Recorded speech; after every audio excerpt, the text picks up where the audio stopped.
తెలుగు రాష్ట్రాలకు సంబంధించి అత్యంత ఆసక్తికర పరిణామం తెలుగు రాష్ట్రాల సీఎంల కీలక సమావేశం. హైదరాబాద్లోని ప్రజాభవన్లో జరిగే ఈ సమావేశంలో ఇద్దరు ముఖ్యమంత్రులు చర్చించే అంశాలేంటి?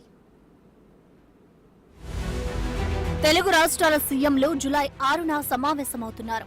హైదరాబాద్లోని ప్రజాభవన్లో ఈ సమావేశం జరుగుతోంది. గత 10 ఏళ్లలో తెలంగాణ, ఏపీలో ఉన్న సమస్యలపై సీఎంలు చంద్రబాబు, రేవంత్ రెడ్డి చర్చిస్తారని కాంగ్రెస్ నాయకులు చెబుతున్నారు.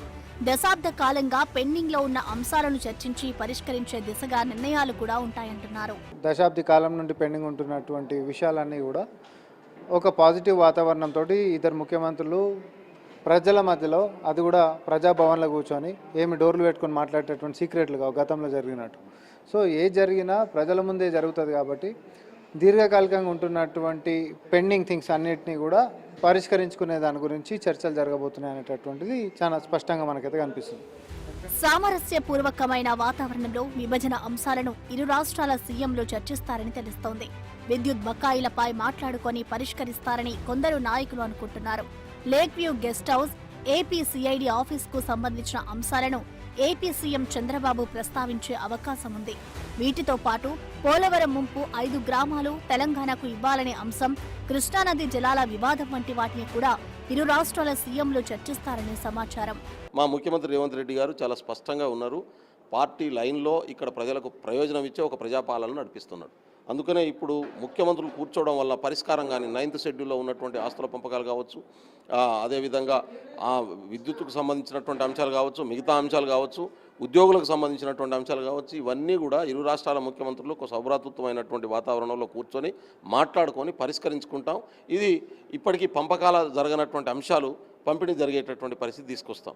కేంద్ర ప్రభుత్వం కూడా ఇప్పటికే 10 సంవత్సరాలు దాటిపోయినప్పటికీ ఇప్పటికే నిర్ణయం తీసుకొని పరిష్కరించాల్సి ఉండే, వాళ్ళు కూడా ఆ ప్రయత్నం చేయలేదు. కాబట్టి ఒక రావణ కాష్టంలాగా ఈ 2 రాష్ట్రాల మధ్యన పంచాయతీని కొనసాగించాలనేటటువంటి ఆలోచన అటు కేంద్రం కానీ రాజకీయ పార్టీలు కానీ చేస్తున్నటువంటి పరిస్థితి నుంచి శాశ్వత పరిష్కారంగా స్నేహితుల్లాగా, తెలుగు జాతి బిడ్డలుగా, తెలుగు మాట్లాడేటటువంటి వాళ్ళుగా ఎవరి రాష్ట్రాన్ని వాళ్ళు పాలించుకుంటూ మనం వేరువేరుగా మన ఆస్తుల మధ్యన కూడా ఏ గొడవ లేకుండా డివిజన్ చేసుకునేటటువంటి పనికి అటు చంద్రబాబు నాయుడు గారు మెచ్యూర్డ్ పొలిటీషియను, అద్భుతమైనటువంటి లీడరు, ఇటు రేవంత్ రెడ్డి గారు ఇద్దరు కూర్చొని మాట్లాడి పరిష్కరించుకుంటాం మేము. ఇరు రాష్ట్రాల మధ్య సమస్య పరిష్కారం కోసం గతంలో 2 సార్లు సీఎంలు భేటీ అయ్యారు. నాటి ఏపీ ముఖ్యమంత్రి జగన్మోహన్ రెడ్డి, తెలంగాణ ముఖ్యమంత్రి కేసీఆర్ మధ్య ప్రగతి భవన్లో చర్చ జరిగింది. ఇరు రాష్ట్రాల మధ్య ఉన్న అన్ని సమస్యలపై చర్చించేందుకు కేసీఆర్, జగన్మోహన్ రెడ్డి భేటీ అయ్యారు. అయితే అది పొలిటికల్ మీటింగ్ తప్ప ప్రజల సమస్యలపై చర్చ జరగలేదని అప్పట్లో విమర్శలున్నాయి. ఒక తెలంగాణ ఉద్యమకారుడిగా, ఉద్యోగాన్ని వదులుకొట్టి తెలంగాణ కోసం కొట్లాడినటువంటి వాడిగా, తెలంగాణ రాష్ట్ర సాధన ఉద్యమంలో ఒక పాత్ర పోషించినటువంటి వాడిగా స్వాగతిస్తా ఉన్నాను నేను. ఎందుకంటే తెలుగు ప్రజలుగా కలిసి ఉందాము, ఎవరి సమస్యలు వాళ్ళు పరిష్కరించుకుందాము, ఎవరి రాష్ట్రాన్ని వాళ్ళు ఏలుకుందాము, ఎవరి వాటాను వాళ్ళు సంపాదించుకుందాం అనే ఉద్దేశంతో ఈ రాష్ట్రం కోసం కొట్లాడి రాష్ట్రాన్ని తెచ్చుకున్నాం. కానీ గత 10 సంవత్సరాలుగా 2 సార్లు ముఖ్యమంత్రిగా కేసీఆర్ గారు ఉన్నారు. 10 సంవత్సరాలు ఉమ్మడి రాజధానిగా హైదరాబాద్ ఉన్నది. 10 సంవత్సరాలు 2 సంవత్సరాల్లో పరిష్కరించుకోవాల్సిన సమస్యలుండే, 4 సంవత్సరాల్లో పరిష్కరించుకోవాల్సిన సమస్యలుండే, 9 సంవత్సరాలు 10 సంవత్సరాల్లో పరిష్కరించుకోవాల్సినటువంటి సమస్యలున్నాయి. ఇద్దరు ముఖ్యమంత్రులు కూర్చొని అధికారుల స్థాయిలో చర్చలు జరిపి పరిష్కరించుకోవాల్సినవి ఉండే, ముఖ్యమంత్రుల స్థాయిలో పరిష్కరించుకోవాల్సినవి ఉండే. అవి ఏవీ కూడా గత 10 సంవత్సరాలుగా జరగలేదు. కనీసం ఆ ప్రయత్నం చేయలేదు. చెయ్యకపోగా రాజకీయ కోణంలో ఒకరి మీద ఒకరి ఆధిపత్యం సంపాదించుకోవడం కోసం జరిగినటువంటి ప్రయత్నం వలన ప్రజలు ఇబ్బంది పడ్డరు, ఉద్యోగులు ఇబ్బంది పడ్డరు. ఇవాళ ఇక్కడ వనరుల నష్టం జరిగింది. ఇవన్నీ జరిగినటువంటి పరిస్థితి రాజకీయ దురుద్దేశంతో జరిగింది. కానీ కాంగ్రెస్ పార్టీ అట్లా కోరుకోవట్లేదు. రాష్ట్రాన్ని ఇచ్చినటువంటి పార్టీగా, సోనియా గాంధీ గారు త్యాగం చేసినటువంటి పార్టీగా, నష్టపోయినటువంటి పార్టీగా ప్రజలకు ఇబ్బంది కలగొద్దని చెప్పి ఆ రోజు ఆలోచించడం, ఈ రోజు కూడా ఆలోచిస్తున్నాం. ఇరు రాష్ట్రాల మధ్య విభజన చట్టంలోని 9, 10 షెడ్యూల్కు సంబంధించిన అంశాలు అపరిష్కృతంగా ఉన్నాయి. షెడ్యూల్ 9లో 91 సంస్థలు, షెడ్యూల్ 10లో 142 సంస్థలు ఉన్నాయి. ఈ షెడ్యూళ్లలో ఉన్న ఆస్తులపై ఇరు రాష్ట్రాలు ఎక్కువ వాటా కోరుతుండటంతో పరిష్కారం లభించడం లేదు. మరోవైపు 2 రాష్ట్రాల మధ్య నీటి వివాదం సమస్యగా మారింది.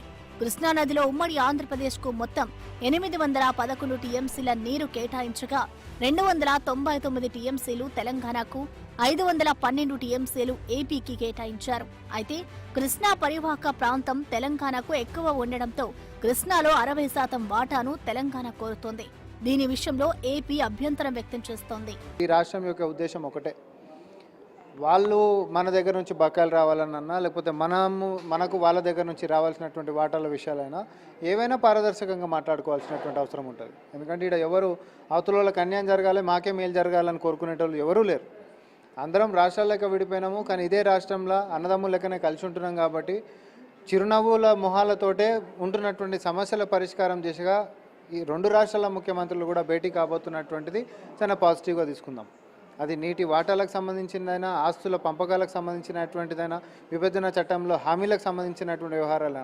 అంతేకాదు ఈరోజు కేంద్రంతో కలిసిపోతున్నటువంటి పక్క రాష్ట్రంలో ప్రభుత్వము ఏ కేంద్రం నుంచి అయితే రాష్ట్ర విభజన చట్టం తర్వాత ఈ 2 రాష్ట్రాలకు ఇచ్చినటువంటి హామీలు ఉందో, మన 2 రాష్ట్రాలు కూడా కలిసి మన అదే కేంద్రం మీద ఈరోజు వాళ్ళతోటే మీరు పోతున్నారు. కాబట్టి ఈరోజు మేమేమో ప్రత్యర్థుల లెక్క మేము ఉంటున్నాం. కాబట్టి రాష్ట్ర అభ్యున్నతి కోసము, రాష్ట్ర విభజన చట్టంలో ఉంటున్నటువంటి అంశాల సాకారం గురించి 2 రాష్ట్రాలు కూడా కలిసి ముందుకు పోదాం, కలిసి ప్రగతిని సాధించుకుందాం అనేటటువంటిది మనందరం ముందుకు నిర్ణయం తీసుకొని పోవాల్సినటువంటి అవసరం ఉంది. పొరుగు రాష్ట్రంతో సఖ్యతగా ఉంటూ సమస్యలను పరిష్కరించుకుంటూ అభివృద్ధి సాధించుకోవాలనే ధోరణిలో 2 రాష్ట్రాల ముఖ్యమంత్రులు ఆలోచిస్తున్నారు. తెలుగు రాష్ట్రాల్లోని సమస్యలకు ఒక పరిష్కారం లభిస్తుందని నిపుణులు, రాజకీయ వర్గాలు భావిస్తున్నాయి.